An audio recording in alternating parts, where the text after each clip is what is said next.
بسم اللہ الرحمن الرحیم. خاطر حضرات، میں ہوں اختر عباس اور آپ سب کو السلام علیکم. لاہور میں آج دھوپ نکلی ہوئی ہے تو میں نے بھی سوچا کوٹ اتار کے سائڈ پہ کیا.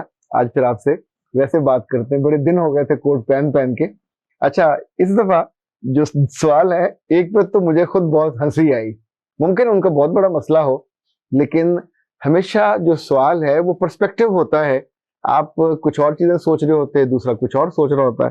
وقاص یا مسز وقاص نے کہا، سر جی اگر ہاتھوں کا سائز بہت بڑا ہو تو ان کو نارمل کرنے کا کوئی حل ہے؟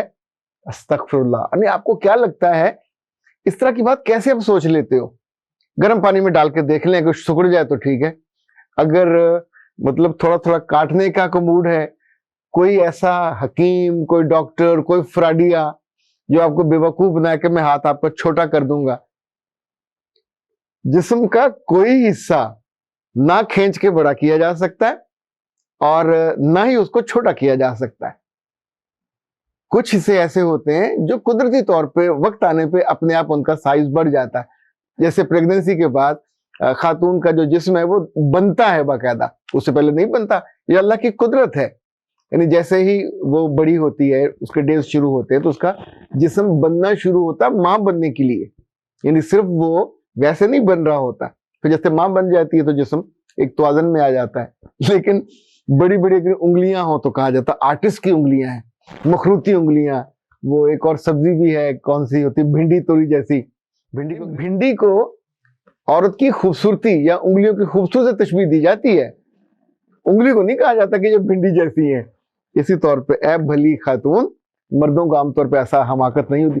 مردوں کے پاؤں بڑے ہوتے ہیں، اور بعض لڑکیوں کے جن کی مائیں بچپن میں اور جوانی میں خیال نہیں کرتی اور ان کے پاؤں کو بند جوتے نہیں پہناتی تو وہ ہمیشہ پاؤں ہاتھی جتنے بڑے ہو جاتے ہیں. یعنی 9 10 نمبر کے پیر میں نے دیکھے ہوئے ہیں اور ان کو جوتا پورا نہیں آتا. مردوں کے لیے تو پھر جوتے بنوانے پڑتے ہیں. عورتیں بیچاری ماری ماری پھر رہی ہوتی ہیں اور ان کو سب سے بڑے سائز کا جوتا نہیں آتا. خاتون جتنی بھی بڑی ہو، اس کا پیر چھوٹا ہی اچھا لگتا ہے. اور یہ تب ہوتا ہے جب اب چھوٹے عمر میں بند جوتے پہنائے جاتے ہیں. خود ہمیں اپنے بچپن میں، میرا خیال 7ویں 8ویں تک، ہمارے بابا نے اسکول سے واپس آنے کے بعد ہمارے لیے چمڑے کا اسپیشل کھسا بنوایا جاتا تھا گھر میں پہننے اور کھیلنے ویلنے کے لیے. تو اس سے یہ کہ ہمارے بہن بھائیوں کے پاؤں متوازن رہے، خوبصورت رہے، ایک اچھے لگتے رہے. اب جو پیرنٹس کیئر کرتے ہیں وہ ننگے پاؤں بچوں کو نہیں پھرنے دیتے یا کھلی جوتی نہیں پہننے دیتے. بعد میں یہ والا حال ہوتا ہے کہ جو پاؤں بڑے ہو گئے، اب کیا کٹوائے جا سکتے ہیں؟ نہیں کٹوائے جا سکتے. ہاتھوں کو بھی چھوٹا نہیں کروایا جا سکتا. سردی میں خیالات سکڑتے میں نے دیکھے، انسان سکڑتے نہیں دیکھے. یعنی یہ کر کے آپ بیٹھ جائیں گے تو چند لمحوں کے لیے بیٹھیں گے نا، اس کو کیا کریں گے کہ چھوٹا بڑا ہو جائے. تو اس طرح کا جو کسی چکر میں بھی نہ آئیے گا اور کسی کے پریشان کرنے پہ پریشان بھی مت ہوئیے گا. آپ سوچیں بڑے ہاتھ کے کتنے سارے فائدے ہیں. اگر کبھی کسی لڑائی ہو جائے، ایک کھینچ کے مارے اگلے بندے کے منہ پہ لالو لال نہ کر دیں تو مجھے پکڑ لیجیے گا. دوسرا، آپ آٹا گوندنے لگیں گی تو جس پہ دوسری چھوٹے ہاتھوں والی بیچاری نے 3 4 دفعہ گوندنا ہے، آپ کا ایک دفعہ ہی وہ، جیسے آتے کہتے ہیں نا ہاتھی کے پاؤں میں سب کا پاؤں. تو بڑے ہاتھ کے بڑے سارے فائدے ہوتے ہیں. ہمارے پنجاب میں کہا جاتا ہے کہ جٹیوں کے ہاتھ بڑے ہوتے ہیں.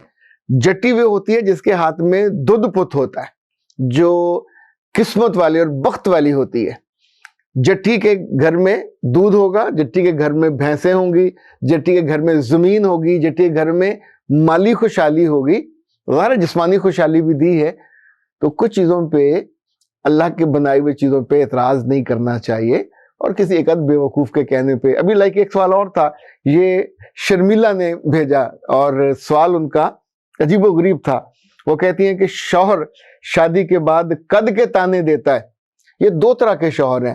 کچھ چھوٹے قد کے تانے دینے لگ جاتے ہیں، کچھ بڑے قد کے تانے دینے لگ جاتے ہیں. بندہ پوچھے وہ تسی انے سی، کڑی دیکھی انہوں نے کر گئے، رشتہ ڈالا.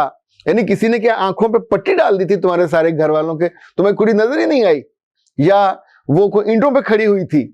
چلتی پھرتی لڑکی، چائے پلانی آتی ہے، گھر کے اندر آتی ہے. اس وقت آپ نے جو چیزیں دیکھی، ان کا گھر دیکھا، لڑکی دیکھی، تعلیم دیکھی، اس کی آنکھیں دیکھی، ایک ایک چیز تو آپ دیکھتے ہو. اور اب جب آپ کے گھر آ گئی، آپ کو شرم نہیں آتی؟